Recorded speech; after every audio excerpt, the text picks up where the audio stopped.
The content in this magazine could contain references of topics and difficult subject matter that may be triggering. Please honor yourself, inner knowing, and proceed with whatever help or guidance you feel is intuitively aligned.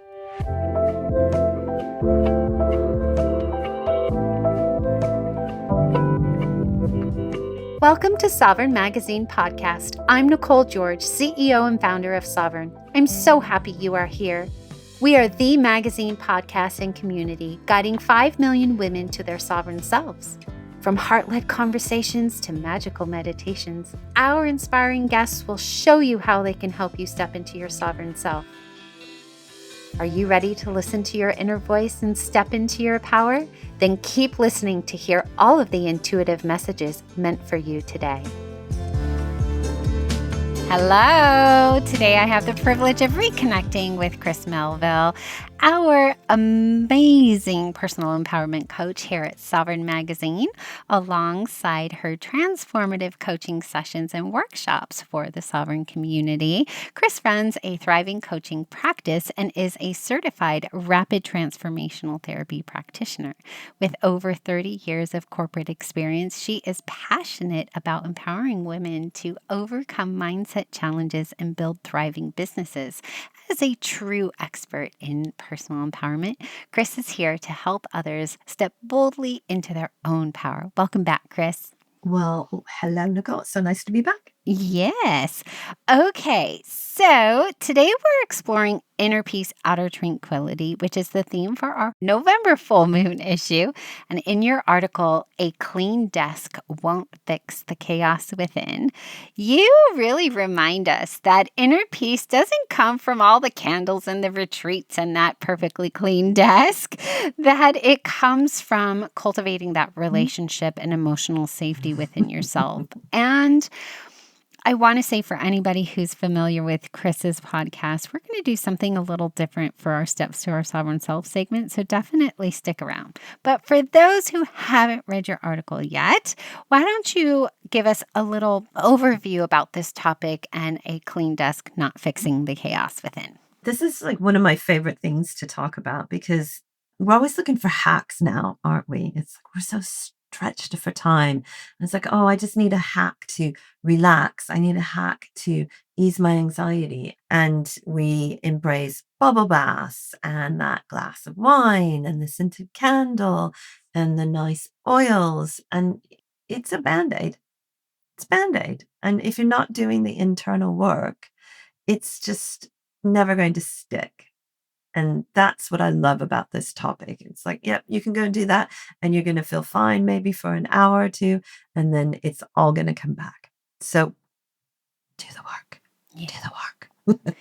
And it's hard for us to do the work as women. Well, a lot of us have excuses, including myself. I don't have enough time, or it's really uncomfortable. Sitting in the unknown is scary.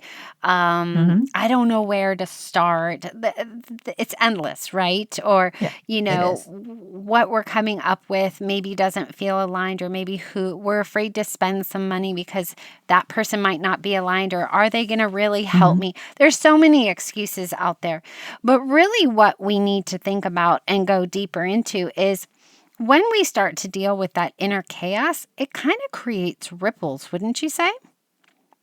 100%. It creates so many ripples because it creates ripples in the subconscious. It's like stirring up like a puddle of water, and like all the mud and the dirt and the sediment at the bottom starts to rise. So when we start doing anything in the subconscious, it can create ripples like that. But I feel our brain gives us what feels safe for us, right? And therefore, it's not just going to dump everything on us and expect us to fix it. Not that our brain's expecting us to fix it. We have to convince our brain to let us fix it.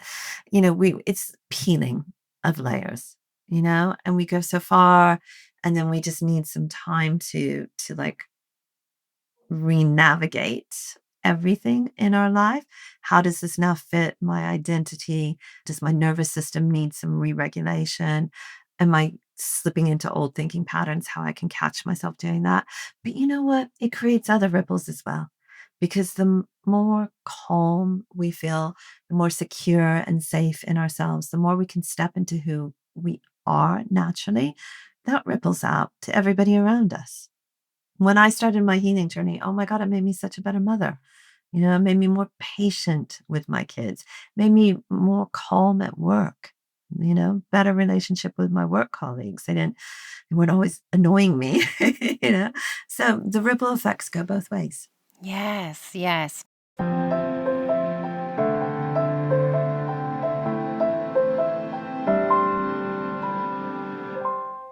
I want to move into steps to our sovereign self because I want to have enough time for this. And you and I, before We'll we work got quick on, today. I really wanted to talk about how we can give tangible things to our listeners of how to move through each topic because you're on here every single month, twice a month. And I want them to be able to look forward to this part of the segment because not only are you super knowledgeable, but I think you're really practical and relatable. But what we're going to do today is we're going to start to learn how we can start questioning ourselves and not just say, oh, well, that's who we are, right? Because you started talking about doing the inner work. And some of us are so scared to do the inner work. We're like, well, but that's who I am. And it's Mm, actually a protective mechanism. So I'd love yeah. for us to go through that. Actually, I was having a conversation with a friend of mine the other day, and he was talking about his partner is really pushing for some commitment that he doesn't feel ready for yet. And she's like, you're triggering my abandonment issues. I have such serious abandonment issues. And it's like, okay, great. You've got a name for it, but what are you going to do about it? Instead of expecting everybody to kind of dance around and submit to like, oh, I have to do this for you to make you feel comfortable.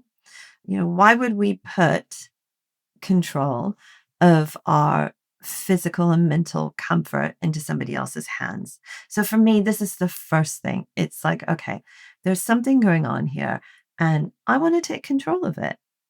I want to take control of it. I don't want to feel like this anymore. And yeah, it's going to be uncomfortable for a little while, but then for the rest of my life, it's going to be amazing. I will be in control of my emotions. I will be in control of my behavior. I will be in control of how I feel about myself. So when we have these things, these feelings that we get in our stomach, when you get that feeling in the pit of your stomach or your throat gets tight, or you feel your shoulders coming up, when that voice in your head starts telling you stories, see them as red flags. Yeah. It's like you're looking at a map and this little red flag has popped up on the map and said, oh, there's going to be a detour here because the road is bad or there's a lot of traffic. So recognize it. Yeah. And then just get curious about it and just start thinking, oh, that's really interesting. So when have I felt like this before? When do I get that feeling? When does my voice in my head repeat these same words to me? Yeah. Can I trace this back to when it started? And it takes a while sometimes, but it's the only way to do it is to like recognize it and get curious about it. Because if we recognize it, label it, and set it to the side and say, that's just who I am, then you're never going to be able to move past it. Yeah, it really is an invitation, wouldn't you say? An Mhm. invitation to go within. I know somebody had said to me one time, I don't have problems. I only have invitations to go I within. like And I that. loved that because it Yeah. really reframed, quote unquote, us needing to be fixed or that we have Yeah. problems in such a beautiful way.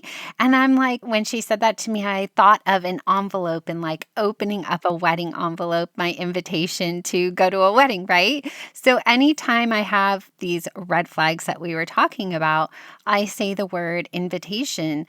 Oh, I'm getting an invitation to go within, like I'm actually going somewhere. So you said that map and the red flag and all of that. That's exactly how I view it. And so for me, saying red flag or problem or fixes is not a negative thing for me anymore because I've changed the connotation and visualization for myself to be this beautiful invitation for me. I actually was on a podcast earlier this morning with the gorgeous Danielle Sparts, And she said that we should all have a relationship with ourselves and start dating ourselves so that we know ourselves. And I thought that was the best concept, because if you think about it, when we go on a date with somebody, we ask them all sorts of questions. Where are you from? How many siblings do you have? This, that, and the other. But do we really know ourselves? You know? No, so many people don't. So many Right. people don't. And for me as well, it's this dichotomy of like, we're always scanning our body and looking for things in our body that could be wrong. Oh, my knees. I've had this issue with my knee for a couple months now. It's been swollen. It's been bothering me. I finally went to physio, ended up getting a scan, and I've got a cyst at the back of my knee. Now, I could have just ignored that. But we don't do that with our body, do we? We book the doctor's appointments. We go to the physio. We go and get the scans. We get the tests. We do anything. It's just like, oh, my shoulder's really bothering me. I need to go and see somebody about it. We only let that hang around for a little while before we start going to do something about it. And yep, those physical things, they can be limiting. It's like my knee, it's been difficult for the gym and everything. But how much more limiting is it when it's your subconscious, when it's your brain telling you awful things all the time? So why don't we pay attention to that and say, "Oh, I want to fix this. I wouldn't put up with this in my body. So why am I going to put up with it in my brain, in the bit of my brain that affects everything about how I feel about myself?" Yeah. We separate our mental health and our physical health when they really should be synonymous in the same, and we should be treating them the same, meaning giving it the love and the attention that it should need. But there's such a stigma about the brain and mental health. And I hope someday that we can get over that, because once we are learning to, instead of saying questioning ourselves, I'm going to say bringing more awareness to ourselves, our tendencies, our triggers, whatever it may be. That's when we start to figure out who we are instead of who we were brought up to be. Who are we embodying, right? Like I used to embody the child that my dad wanted me to be. And once Mm, I started to live for myself, I'm a completely different person. mhm. Yeah. Do you know how many influences we have on our ideas around who we are? First of all, it's our parents, our family. Then it becomes schoolmates, people that we meet at school, teachers. Then we hit our teens and we start getting influenced by advertising that's telling us, oh, you need to wear this, you need to smell like that, you need to look like this, your hair needs to look like this. For women, it's like you've got to wear this kind of makeup. And then you get into the work world and you start getting partners. You've got partners, and then you've got everybody at work and your boss and your colleagues. And then you have kids, and it's like your kids obviously have a bit of influence on you. And, then it's the other school parents. It's like, oh my God, there are a million different people out there knocking on our door trying to tell us who we should be and how we should behave. And the one voice that we should be listening to, the one inside our head, is the one that it's buried underneath the volume of all those other voices. Yes. So we have some tangible ways today for you to start to begin to find that inner peace, outer tranquility, because when you find inner peace, you start those ripples of going forward and creating that emotional safety and that lack of fear to be who you truly are.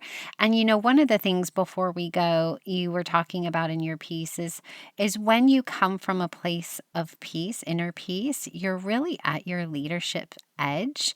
Oh, And I 100%. loved that. Mm, Loved that. You want to yeah. share a little more before we go? When we think about leaders, we've all had really amazing bosses and maybe some not so amazing bosses. And when we think about it, we can see the ones that are comfortable in their own skin, right? And they're the ones that inspire us, and they're the ones that we work really hard for. We've all had these awful bosses that a lot of times they're bullies. And, bullying, we can see where it comes from. It always comes from a place of insecurity. And the people that the blowhards are always telling you have to do it my way or the highway. And we can see that. So everybody around us can see when we're not embodying our true self, right? There's this like dichotomy between who we're presenting and who they know we are. And even if they don't know us that well and they don't think, I don't think that's who they are, they can pick up on the energy of it because there's an energy that has to be expended to be something that you're not because you think everybody expects you to be that way. Yes. All right. Everybody, you get to go out, stand in your sovereignty, find your inner peace so that your outer world can be as tranquil as you desire. Look forward to Chris's next podcast for our November new moon, and we will see you on the next one. See you then. Bye, everybody.